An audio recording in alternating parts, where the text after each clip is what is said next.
Hey everyone, thank you for being here. Dawn Virgins Tarot. I am here with your mid-July 2023 general collective reading for the sign of Sagittarius, Sun, Moon, and Rising.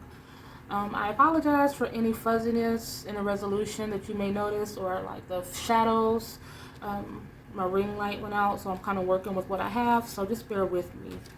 But thank you again for being here, and yeah, we can get started. So we have the Hermit to begin with. It's followed by the Wheel of Fortune. And next we have the Queen of Pentacles. Okay, so the Hermit is in the general energy. And beneath it is the Justice card and the Six of Cups. So this for me, this could be indicating that there's a few different things. There could be someone in a situation with a person who doesn't know how to take no for an answer. Someone is cordoning themselves off from a person, or vice versa. You know, it could be the other way around. There could be something involving custody issues or child support issues. There could be something within a family dynamic where someone feels like they aren't getting their just due. It could be amongst siblings. It could be amongst partners that live together or that cohabitated. And it's kind of come to an end, or it's coming to an end, and it's, you know, kind of going through all of that, you know, sorting things out, see who gets what type of situation.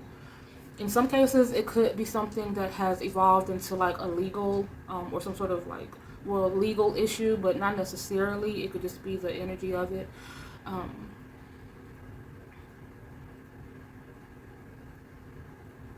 There could be someone who is trying to kind of create some sort of karma, you know, get back at someone for something that may have transpired. So yeah, and whatever this is, I feel like is something that has exerted a lot of energy.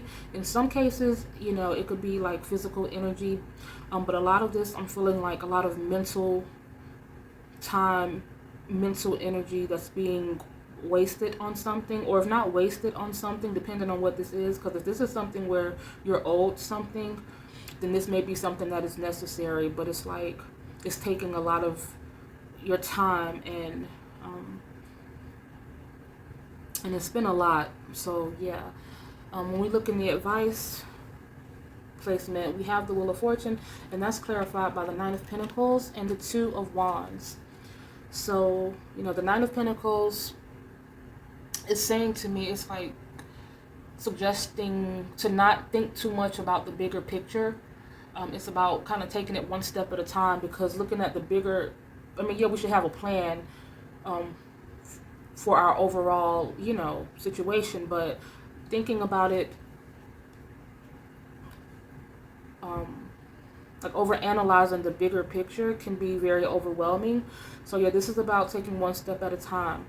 I feel like there is something coming in that is going to, because the Wheel of Fortune, it speaks about, you know, like this is just a temporary situation. I know it may feel very taxing, and it may be, but things will be coming to a resolution, to a positive resolution. This also speaks to me about preparedness and readiness for something that may be coming in. Like you see this Wheel of Fortune and all of these, you know, spiritual symbolism or symbols, you know, they all have the book in front of them, and they're kind of like researching or reading. So this is saying that someone needs to be prepared and use this time wisely, because there's something for some people that's coming in that's going to be a little bit abrupt. It's going to be something that you didn't necessarily see coming, and it's going to be something that's going to lend very much in a positive manner to your situation. But you have to, like, for example, and this is just an example, this isn't necessarily what the situation is, but I'm not good at on the spot analogy, so this is the best I got. So like if someone, let's say, you know, like you've applied for a job, you haven't had any luck finding a job for months, and so someone calls you out the blue, and you know, typically you may get an email saying, okay, you know, can you interview at this time on this date? But this is going to be a random phone call with like an HR person, and you know, they want to talk to you right now about your skills. And now, if you're the type of person that buckles under pressure, or you don't really like to talk to people, it's good to kind of have, you know, like go through the mock interview just kind of in your own head. You know, write down the questions that are most likely to be asked. You know, those typical interview questions. Kind of go over it with yourself. Go, you know, research the company, find out what it is they're looking for, like figure out how you're going to frame it, how you're going to sell yourself, how you're going to sound natural, you know, like when this happens. Kind of go back over all the skills you need and kind of, you know, learn how to tie that in. You know, it's about being ready, so when that phone call does come in, it's like, okay, you're not like floundering, you're not, you know, because, you know, when you start to flounder and you don't sound certain about yourself or your skills. So now whatever this is going to be something coming in, and it's just like saying, okay, just be ready for this. Use your time wisely in preparing yourself for whatever this is that may come, or that is coming. Because this Two of Wands, the Two of Wands, it does speak about planning, you know, and this person, you know, they have the world kind of clasped in their hands. The scale to size, of course, but it's indicating, okay, the world is this person's oyster. You know, there are options, many opportunities. It's just about figuring out which one to take, like which way to go. And with this, how is this? Yeah. And then with this Knight of Pentacles kind of coming towards this Two of Wands, you know, it's yet another option, tying into what has already been set. So yeah, this is saying, you know, that things are starting to turn around, and so to focus on the positive of the aspects, like the positivity of it all, and being ready for what's to come. The Knight of Pentacles, again, it is lending towards his bigger picture. It's something that may look like, you know, like what meets the eye. It may not seem too grand or too flashy, but this is something that's going to pay off in the long run. And we have the Queen of Pentacles here and the King of Pentacles here. So in this case, definitely. So just take it one step at a time, though. Don't bite off more than you can chew, and don't start thinking about step C when you haven't even, you know, gotten past step A yet, if that makes sense. Because what we have coming in, again, the Queen of Pentacles, so security, stability, it's practical, it's pragmatic, it's something that she doesn't squander or take for granted. You can see this Queen of Pentacles, if you look right in front of her, there are barren patches. There's this lush land behind her, a lot of growth and fruition, but there's like, in front of her, you see those barren patches, indicating that she's gone through some things in her life. And I'm saying her very, you know, kind of casually, but whoever this is for, of course, it's not gender specific, but so yeah, so she appreciates it even, you know, that much more. It's not something that was necessarily handed to her. She's paid dues to get to this point, and she cherishes it and doesn't take it for granted. And beneath this Queen of Pentacles, we have the Four of Swords and Queen of Wands, which is saying to me, like, this Four of Swords is saying, okay, woosah. It's like that woosah moment, you know, like being so, it's like there's been a lot of hindrances, a lot of discord, maybe depression, maybe, you know, just some trying times, but now it's time to relax and get, you know, because the Four of Swords, it does talk about kind of having a moment of reflection and rest, and kind of focusing on your own self-care. So I feel like it's time, you know, because someone has been going through it, again, if not physically, mentally, and of course the mental, it does manifest physically again, but and then we have the Queen of Wands, which talks about, you know, having like this fiery passion for something, doing things on your own terms, regardless of what anyone says. You know what, you know it's yours, you know what you want, and you're gonna get it. And so I feel like this is saying, you know, this is what has been manifested or will be manifested, because this is again what is coming in. So again, just, and I feel like for some people this could be a person coming in, but if it is a person, it's something that is going to be, it's going to be something that's kind of built off of attraction and chemistry. But I would still say to go slow and take your time, you know, Nine of Pentacles in this situation, because Yeah, I feel like there may be something that is a bit of a red flag as far as relationship wise with this person that's going to take some time for this person to heal from or mend from. But when I look at this Page of Wands, Five of Swords, and Ace of Cups, because this is just kind of further clarifying this energy, the Page of Wands talks about like this creativity, this spark, but not necessarily having the experience, or things just may not be where they need to be at this time, but they have the right idea. This Five of Swords, again, it can talk about, like we spoke about before, like this back and forth energy, like getting nowhere, some sort of conflict within this situation. Again, it could be a previous partner, it could be a previous spouse, it could be someone in your family. But there is, but this was the last card pulled that kind of summed it up. And so we had the Ace of Cups, meaning something has healed, something has transformed or transpired that has opened you back up in a very positive light. So this could be kind of something coming to an end, because we do have the Death card here. There could be something that has been very taxing and overwhelming to deal with, but it's finally dissipating, and like a new energy is coming in. I feel like this is just newness, regardless of what facet this is in for you, because for some people this is going to be about something circumstantial. Again, it could be legal matters or something involving just life overall. For some people it could be employment, and for some it could just be, you know, finding someone new who better complements you overall. So if there is someone coming in, or this could also be conducive to whoever this is for, I do get this energy like it could be someone who works in like as a manager in a produce department, or like they could be into farming or to growing crops.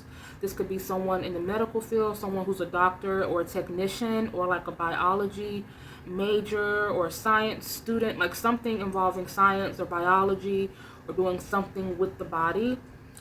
There could be someone who travels a lot, or who is a pilot, or who works on a plane. Maybe they could be an aviation mechanic. They could, again, be a business person who travels, or an artist who travels, or something to that effect. The Strength card, it speaks about, you know, just really facing, you know, like taking things, like looking at things head on, like not procrastinating, not continuing to put it off. I feel like for some people there's something that needs to be done that you may be dragging your feet on a little bit, because it is tedious to think about, and it's like something that you may have already been through so many different channels involving this, and it's like, how much more do I have to do to get? But I'm feeling like if you just keep at it, things are going to work out. And what else was I going to say?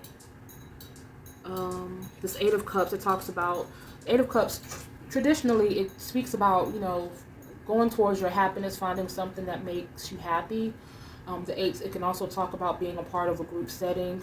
This particular Eight of Cups, in addition to finding your happiness and finding your true bliss, it also speaks about like during those moments when you're kind of working towards that, channeling all of that energy. You see how like these emotions are being channeled into different things, because if not, you know, it's going to be this build up, and again, like we say, you know, it'll manifest in a physical way. It can get you sick, you know, so you have to take, you know, you can't just, I know it's hard, but you can't just focus on the negative parts of life all the time. It's time to figure out like something else to do with your time, be it, you know, finding a great group of people, or just one person, like someone to talk to, because we all need someone to talk to. So even if you find someone online who you trust enough, in a safe space to share yourself with, or a neighbor, or another dad or mom at the daycare that your kid goes to, or, you know, something to that effect. But channeling is important. Finding a hobby, doing something DIY, painting, go on YouTube and look up a painting tutorial and take it outside in nature and just paint something, do something to exert that energy. The Death card, and these are the cards that are like the energy of the overall spread, like, you know, so this is kind of what led me to say, you know, that this person or whoever's coming in, or whatever this could be involving, it could be involving something medical or related to biology, or because this is like a DNA cell And this is a skeleton, of course.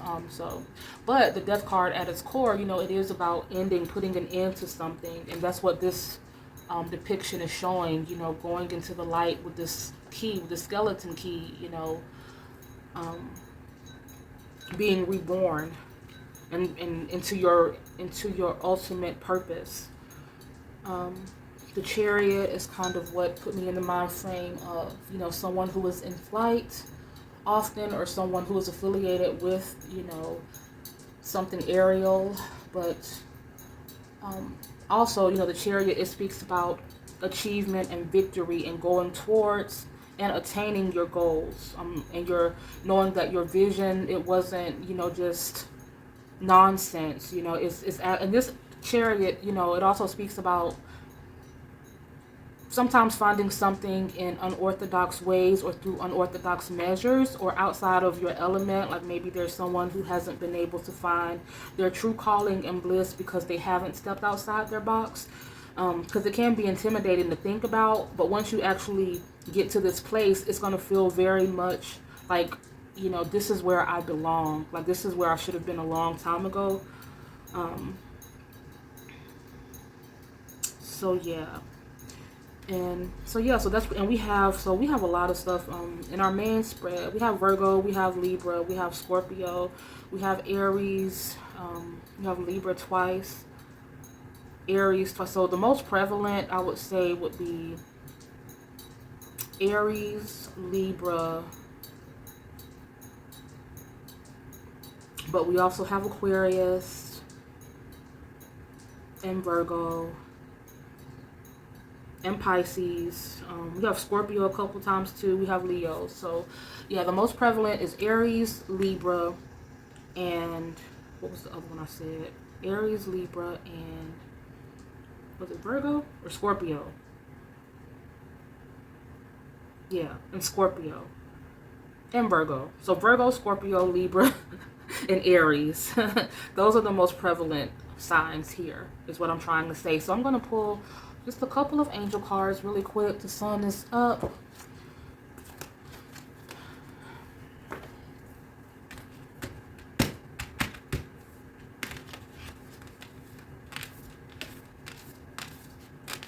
Sign of Sagittarius, please. Thank you, Spirit. Messages of enlightenment, affirmations, and guidance for the sign of Sagittarius. Thank you.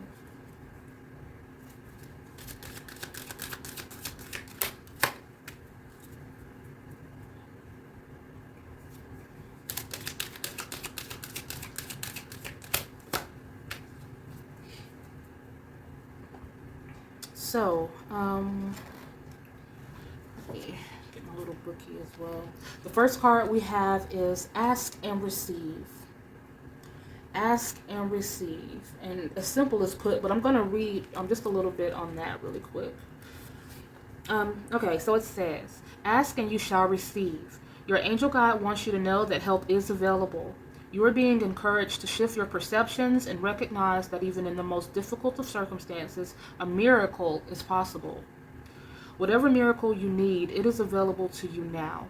Your angel guide is encouraging you to recognize that you may have been blocking support by saying no to the things you wanted to say yes to, and asking you to change that now. When you begin to say yes to the experiences that light you up, you usher in increased levels of support into your life. And the next card we have is Sacred Plan. Sacred Plan, which we were kind of talking about, with this Two of Wands, making a plan, being vigilant, using your downtime wisely to be ready and prepared. Let's see what this says. Sacred Epicurus. Okay. I'll hold it up as I read it.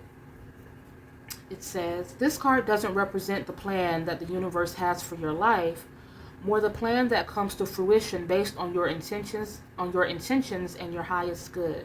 You have been given the incredible gift of free will, and therefore your thoughts, deeds, actions, and intentions are in some way going out into the universe and curating the experiences, opportunities, and energies that are flowing in and out of your life.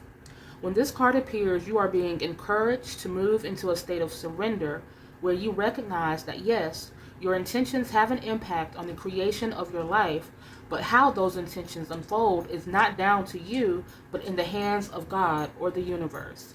The divine plan is your intentions unfolding in a way that the universe feels is for your growth and highest good. Know that every experience you have been through in your life has been a way marker on your journey towards growth and expansion, and your angels are acknowledging your growth right now. So yeah, this is something that has,